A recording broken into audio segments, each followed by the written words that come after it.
Mesdames et messieurs, encore une fois, nous allons commencer une émission du Spectacle de la foi. Permettez que je me présente, je suis David Soares et je vous remercie de m'accueillir dans votre foyer. En ce jour d'aujourd'hui, nous allons continuer cette série dont j'ai la certitude qu'elle aide beaucoup de personnes à ne pas perdre de vue la cible.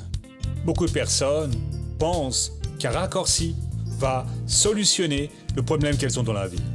Mais Dieu connaît le bon chemin. Le chemin, c'est la parole de Dieu. Alors que devez-vous faire? Continuez à agir en tout ce que Dieu veut pour votre vie. Comment est-ce que je vais savoir que Dieu veut quelque chose pour ma vie? En allant voir où il a écrit ses promesses à lui, dans sa parole, et voir ce qu'elle a, ce qu'elle dit, sur un sujet bien déterminé. Par exemple, un problème de grave maladie. Peut-être que je suis en train de parler à des personnes qui souffrent d'une dépression très profonde, qui ont de temps à autre un syndrome, voire même pour se suicider. Elles ont ce désir de se suicider. Qu'est-ce qu'elles doivent faire? Rechercher la parole de Dieu et voir. Voir si Dieu va donner son soutien à ce genre de sentiment. Dieu le donne? Absolument pas. Ce que Dieu donne, c'est la vie. C'est pour que vous soyez heureux, que vous soyez réalisés. Alors, comment est-ce que je peux avoir ce sentiment-là? C'est parce que vous n'êtes pas debout à regarder Dieu, la parole de Dieu, en agissant par lui. Quand vous allez vous remettre debout, prenant une décision, décidant de croire que Dieu a pour vous, droite, pleine de succès, vous allez voir Dieu travailler dans votre vie. Vous voyez, RSORS était très heureux dans cette prêche-là. Il va maintenant débuter les prochaines minutes et j'ai la certitude que votre vie va être grandement bénie. Aujourd'hui, c'est spécial. Il parle sur les relations. Vous qui avez un problème de relation, vous allez voir dans le feuilleton le récit d'une personne racontant la restauration de son mariage. Je pense que c'est très bien. Certaines personnes ont besoin d'une orientation de ce domaine. Préparez-vous, l'opération d'aujourd'hui est spéciale. Commence maintenant le spectacle de la foi. Ah, quelle joie que de pouvoir être en présence de Dieu. Et je vous invite à laisser l'Esprit de Dieu vous visiter. Il a visité beaucoup de gens lors de ces derniers cultes ici, et cela a été une bénédiction. À vrai dire, le spectacle de la foi est une manie nationale. Des millions de personnes sont chaque jour en contact avec le Créateur, recevant des bénédictions, ayant leur vie transformée, étant bénis, et aujourd'hui cela ne va pas être différent. Ces jours-ci, je vais vous parler de rater la cible, qui est péché. Quand une personne commet l'adultère, ment, vole, a de mauvais agissements, elle pêche, elle rate la cible. Ce terme donc, ce n'est pas que je veuille réinventer la traduction, non. Il est parfois traduit par la Bible comme péché et d'autres fois comme raté. Un des exemples que j'ai donné ici, c'est un Juge au chapitre 20, le verset 16. Ici, c'est une histoire très triste. Je lis le chapitre 19.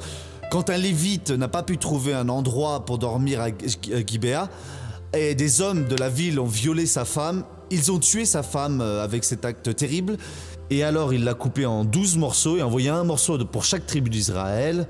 Et les Israélites ont été très en colère contre les habitants de Benjamin, les Benjaminites.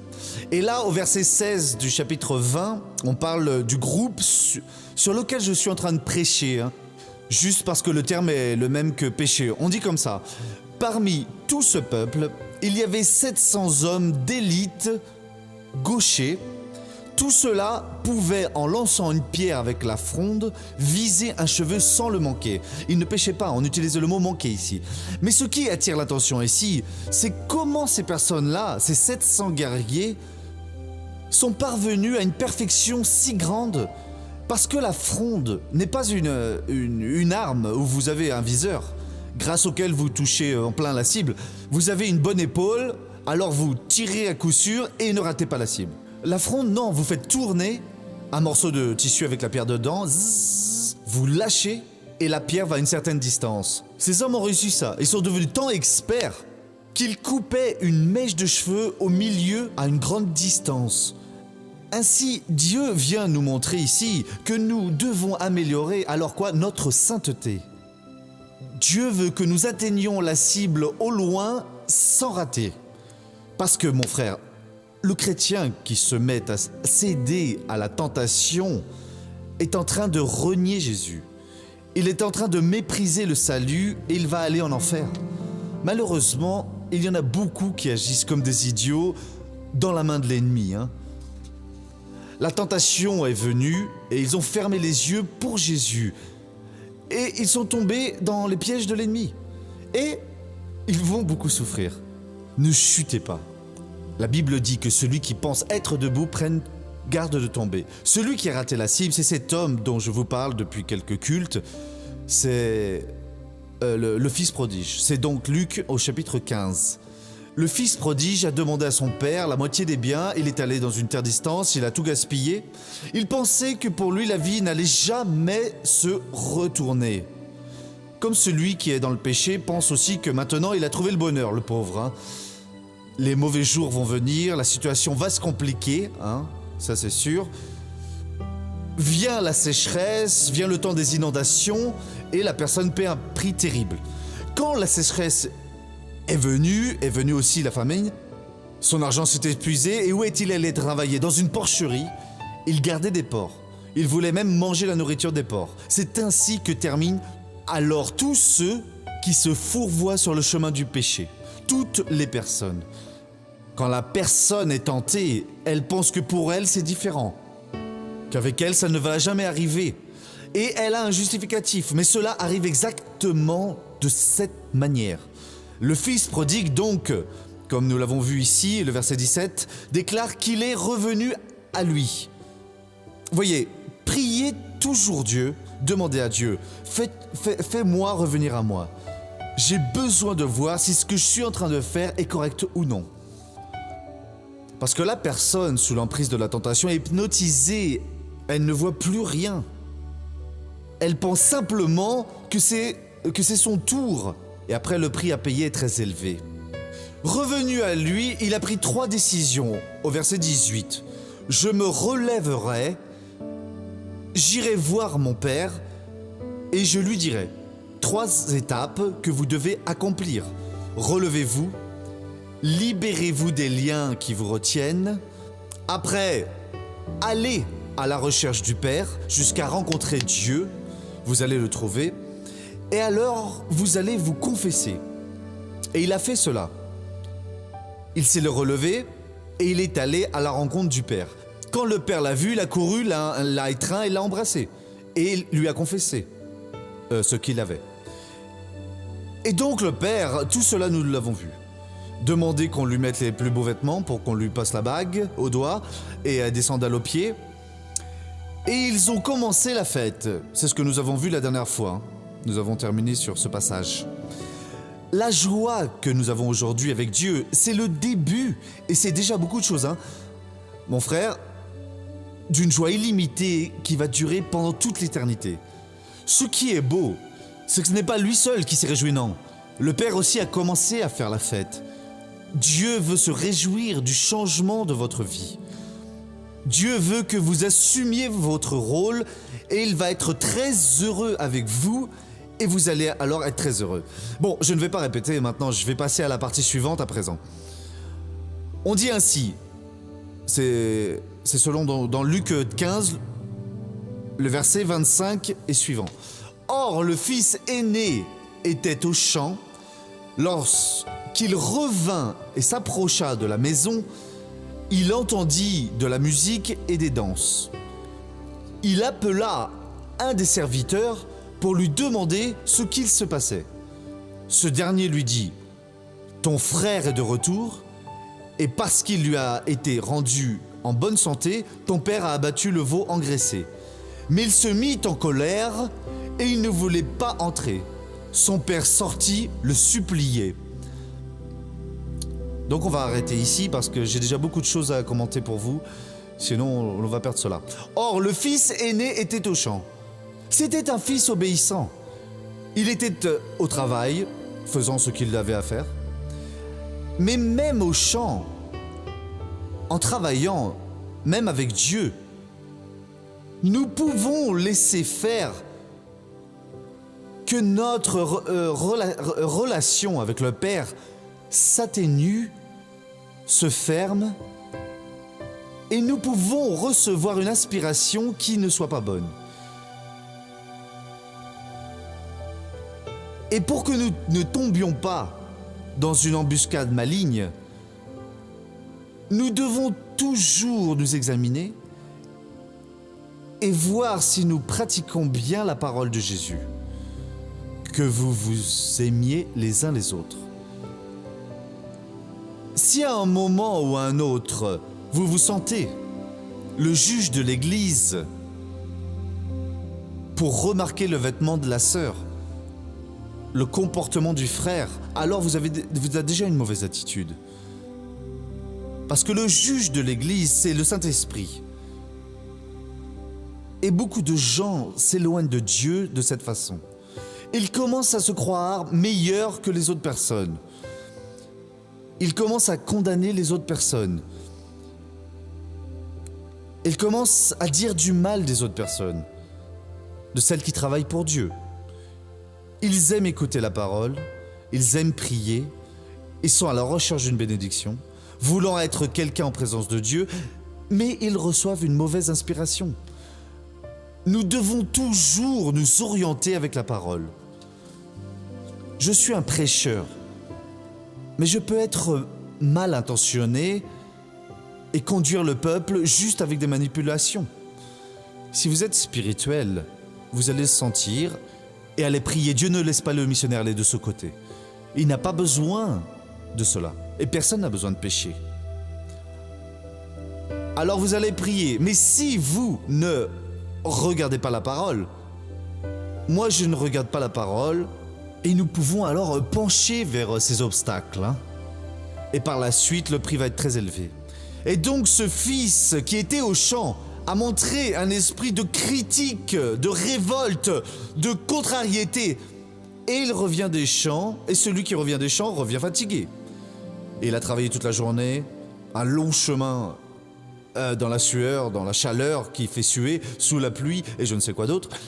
Quand il est arrivé à la maison, et le fils aîné était au champ, quand il est arrivé près de la maison, il a entendu la musique et les danses. Quand il est arrivé près de la maison, il ne devait pas rester près de la maison, il devait entrer à l'intérieur de la maison. L'erreur de beaucoup de gens, c'est quand ils arrivent près de la maison de Dieu. Ils viennent, mais ils ne s'impliquent pas beaucoup avec Dieu. Voyez, près de la maison, c'est la même chose que loin de la maison. Il est parvenu près de la maison, mais n'est pas entré. En arrivant près de la maison, il a entendu la musique et les danses. Vous pouvez être ici, mais ne pas être dans le cœur de Dieu, ne pas être engagé. Vous entendez les musiques, mais n'entendez pas cette révélation que Dieu vous donne. Vous voyez la joie du peuple dans la danse du peuple, l'expression du peuple devant Dieu, des personnes recevant les bénédictions, mais vous ne voyez pas. Avec les yeux de Dieu, vous ne sentez pas. Et Dieu veut vous changer pour cela. Qu'est-ce qu'il aurait dû faire? Il aurait dû arriver à sa maison. La maison de Dieu, c'est la vôtre, mon frère. Ne restez pas sur le côté. J'ai le droit d'être présent devant Dieu et de profiter de sa présence, et vous aussi, vous l'avez. Je ne vous parle pas d'être religieux, non, mais d'être une personne qui profite du pouvoir qui a créé le ciel et la terre, de cette énergie bénie qui nous fortifie, qui ouvre notre vision, qui nous donne la capacité de vivre la tête haute dans ce monde, et aussi résoudre nos problèmes. Je vais arrêter ici, lors du prochain culte, je vais reprendre ici parce qu'il y a une très grande révélation, et cela prendrait beaucoup de temps pour la faire maintenant. Mais ne restez pas juste à côté de la maison, entrez donc dans la maison. Amen. Regardons maintenant le feuilleton de la vie réelle.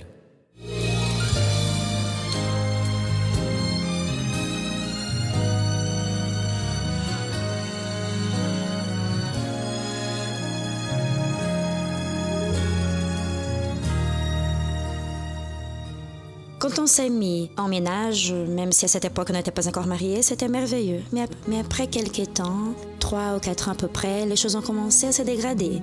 Et je me suis rendu compte que ce n'était plus comme avant. Je me suis vraiment rendu compte, Je racontais même tout à une collègue de travail qu'elle aussi me racontait tout et disait « Oui, mais le mariage, je sais, c'est comme ça. Au début, tout est merveilleux et après, ça dérape. » Mais je n'ai pas accepté ça.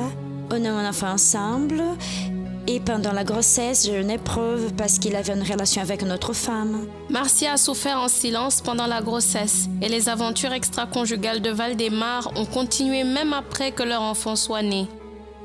J'ai eu plusieurs histoires Et une de ces histoires, c'était avec une collègue de travail qui savait que j'avais une famille, elle savait que j'avais un fils. Je suis sorti avec elle une première fois, une seconde, puis une troisième. Elle a commencé à m'envoyer des emails. Et ma femme, à cause d'un des emails, a commencé à avoir des doutes. Alors cette personne a commencé à lui envoyer plusieurs emails et dans un de ces emails, j'ai commencé à voir que ce n'était pas tout simplement une relation amicale. Un email plein de tendresse, citant des chansons comme une lettre d'amour. Alors j'ai enduré cette situation, traversant cette épreuve toute seule, souffrant, mais en silence. On restait même des fois 1 ou 2 semaines sans nous parler. Je disais juste le nécessaire. Parfois, je préférais le petit déjeuner ou le repas.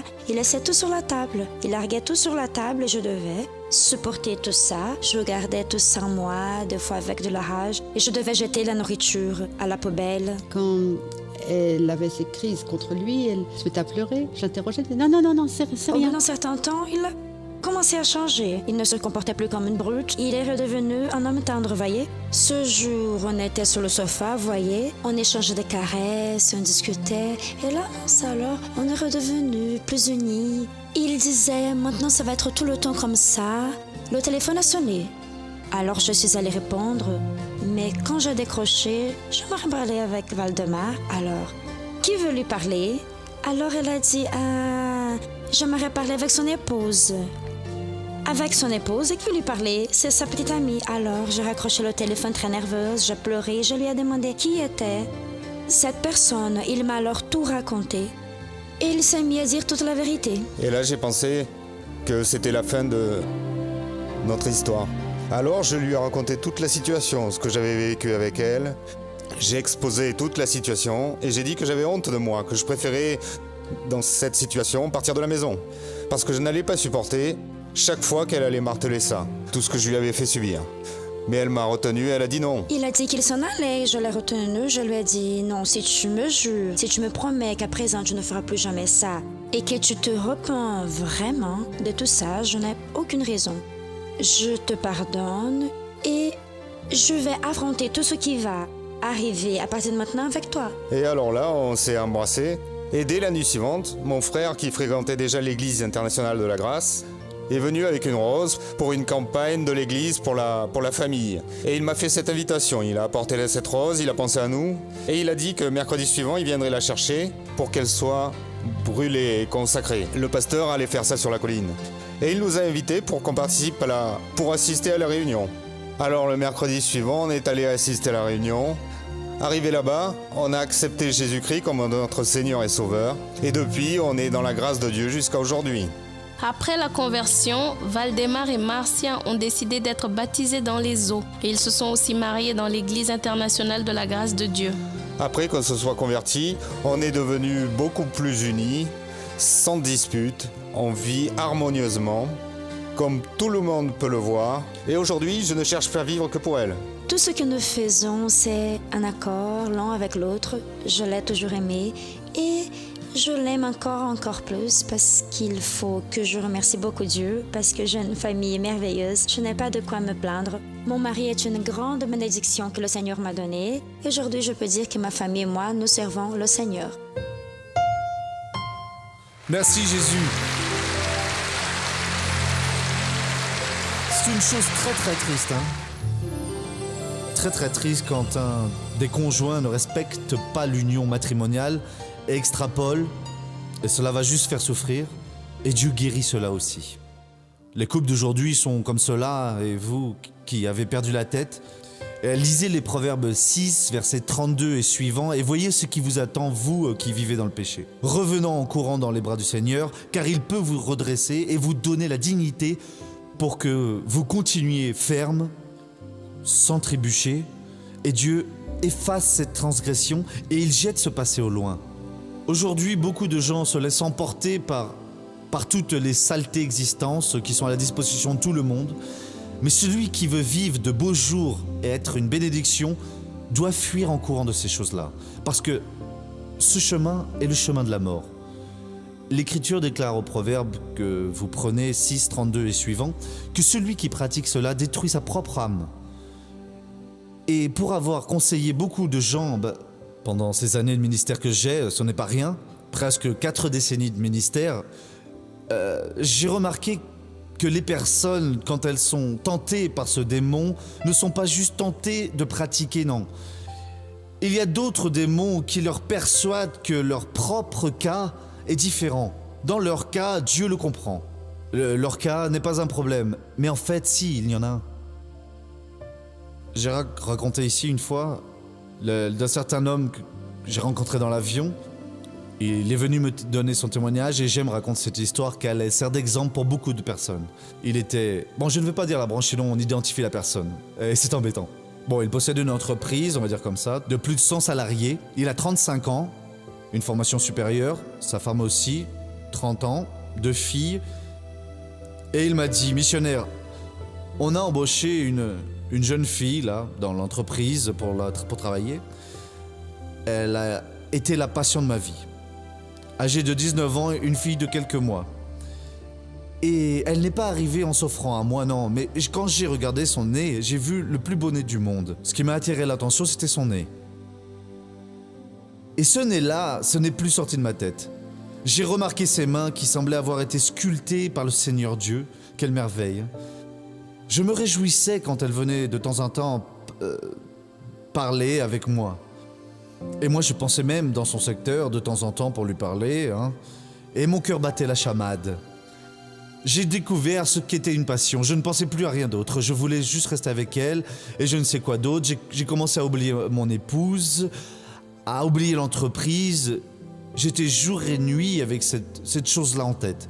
Il m'a dit, ça allait en arriver là. J'avais déjà noté qu'elle commençait à répondre à mes regards. On avait besoin de rien dire, on sentait en nous que ça allait arriver. Alors j'ai allumé la télévision un soir et le missionnaire prêchait dans le spectacle de la foi une parole que le Seigneur a donnée et j'y ai cru. Et il semble que le nuage est sorti de moi. J'ai remercié Dieu, j'ai dit, Dieu, cette affaire était sérieuse.